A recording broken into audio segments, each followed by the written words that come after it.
All right, we got an awesome game Sunday Night Football. Game of the week, not even close, hands down. We got Packers and Aaron Rodgers versus the San Francisco 49ers, 9-1, the #1 team in the NFC. Let's break it down a little bit what Kyle Shanahan does and his genius of play design and play calling. Not only is he a good run game designer, he's great play action passes, but I think one of the things he does better than anybody in football is finds really creative ways to run screenplays. And I think that'll be a big aspect of this Sunday Night Football matchup. So here's your Week 12 cheat sheet for Sunday Night Football, Green Bay at San Francisco. This one was arguably the biggest play of the game last week for the San Francisco 49ers. They're down 16-0. They can't get anything going on the offensive side of the ball. What's something to do to jumpstart your offense and a quarterback and a run game that can't really get it going? Find a great game plan design play to kind of, lack of a better phrase, screw over a defense, all right? And here they go. So on this play, it's Richie James Jr., number 13 over here. He motioned over here at first so they can get a coverage indicator so they can make sure they run this play into the defense they wanted to run. So he ends up over here. Now, Jimmy Garoppolo goes through his snap count, blue 85, set hut, all right? As he gets into blue 85, here comes Richie James Jr., in motion, right? Looks like, oh no, it might be the speed sweep or something like that. So Richie James Jr. goes boom, right in between Mostert and Jimmy Garoppolo. So they get a little fake of the speed sweep, but also within that, he gets a fake like it's going to be the zone run to the right as well, okay? So now you got linebackers and defensive players going, oh my gosh, I don't know which way it's going. Oh wait, he didn't give it to Richie James Jr. He maybe gave it to the running back, so he gets the linebackers to flow this way, right? Now, added with that, the running back, Mostert, goes into the flat to run a flat route, all right? Also, the backside receiver, Deebo Samuel, runs a deep cross. And to make it even harder on the defense, all right, Jimmy Garoppolo, after these two little fakes, rolls out way to the right. So if you're a defender right now, you're thinking, oh, they're running the bootleg and they're looking to throw something on this side of the ball. Well, Shanahan had a trick up his sleeve. After the fake to Richie James Jr., who came in and faked the speed sweep, he came all the way over here and set up to catch a screen pass. And on the play, it's the blocking that really makes it.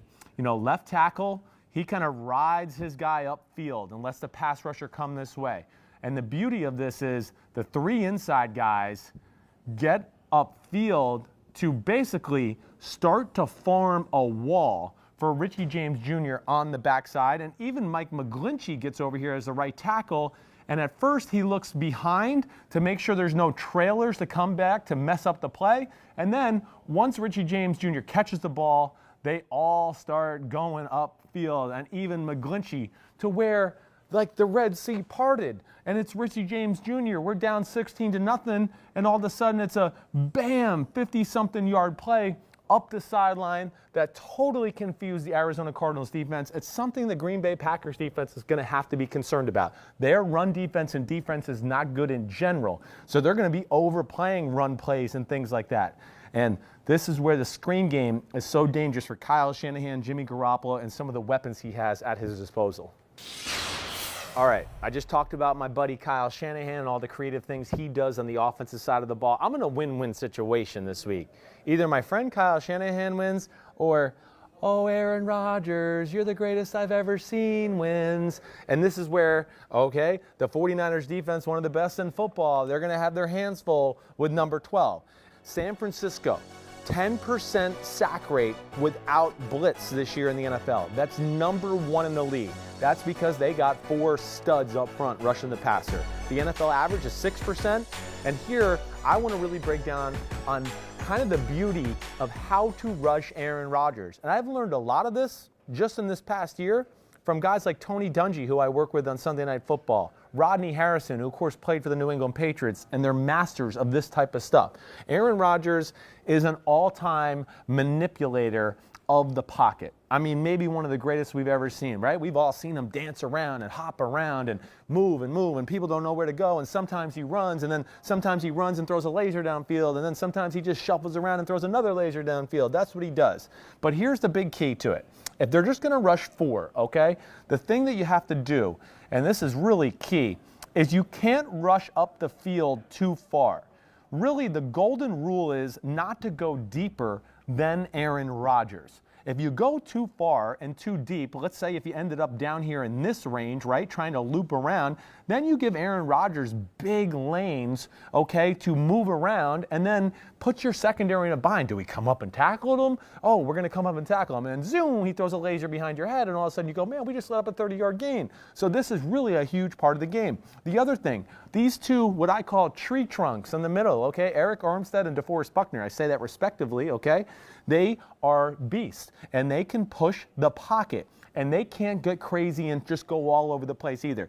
They have to just push their guy into Aaron Rodgers' face to where now when he's sitting there, oh, there's nowhere to go because they're kind of staying disciplined. And that goes for the same here. D Ford, it doesn't look like he's going to play, so I made 94. It's Solomon Thomas, Same type of thing. Don't go deeper than Aaron Rodgers to create these huge lanes to where then he can make Aaron Rodgers' magic happen. And that's really what's going to happen when they just rush 4. Now, the other aspect of this, and if you watch the 49ers on that Monday Night Football game against Russell Wilson a few weeks ago, they did a pretty good job for the most part of the game. I mean, Russell Wilson's going to get you at some point. I don't care what defense you got. But for the most part of the game, they did a great job of containing him. And sometimes what they did was brought 5-man pressures. 5-man pressures, again, with all these same rules with these guys, but just one extra body.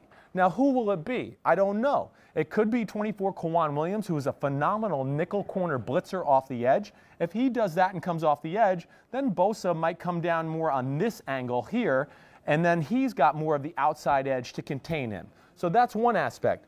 Or maybe they have Fred Warner come with these 4 guys. And now where he would be here, and he kind of rushes, but he doesn't really rush. He kind of just sits there and contains the body of the center, but he's really waiting for Aaron Rodgers to move or run or do something like that. But ultimately, when you're playing one of the greatest of all time, you got to do this because the magic of Aaron Rodgers is his ability to buy time, and then when people aren't open, he can buy so much time that eventually they do get open because you can only cover for so long. I mean, you can only cover Davante Adams for so long before he comes open. And to me, this will be one of the key aspects of the game for the 49ers defense if they want to slow down Aaron Rodgers and the Green Bay attack.